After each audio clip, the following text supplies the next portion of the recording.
All right, what better way to get ready for the cooler weather of fall than with a good book? This morning, we're going to begin a new monthly series. It's called the R&R Book Club. R&R, that would stand for us. You can guess what those stand for. Each month, Rebecca and I will give you our recommendations for your nonfiction and fiction reading lists. So let's get right to it. First of all, Rebecca, what kind of books do you like to read? You know, I love anything that has a lot of heart, a lot of soul. One thing that I did growing up with my parents, and I still like to do this now, is read books by local authors. So we visited, we would drive, we would take long car rides to our vacation spots, and we went to Hannibal, Missouri once, read Mark Twain. There you go. I remember reading Hemingway's A Movable Feast while I was in Paris, which was really cool. How about you? Very nice. Yeah, I like biographies and industry books. I am a voracious reader of biographies. Reading one now by Louis B. Mayer. You know, over the summer, read a couple of Sinatra books, those kind of things. Industry books as well. Love reading those. I mean, every night when I have time, you know what it's like these days. Completely. You know, between life and work, there's so little time to read for fun, but it's always fun to do, and it's always just a great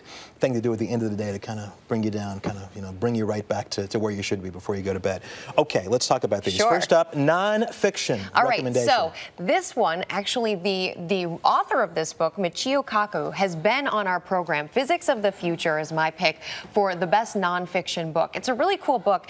He goes out and he interviews the 300 top scientists about what the world is going to look like in 2100, the year 2100. And so many of the nonfiction books that I end up reading are industry books as well, and most of them are financial industry books. And I love this one because it sort of took me outside of that world and looked at the universe in a very accessible way through the eyes of scientists and what things are going to look like. And I would say, you know, in terms of what it actually paints the world as, for me, it almost looks like sort of a cross between the Jetsons and a 1984 Orwellian, like there's an eye in the sky. How about you, Russ? Interesting cross. You know, I just finished a book called 12 Years a Slave, written by Solomon Northup.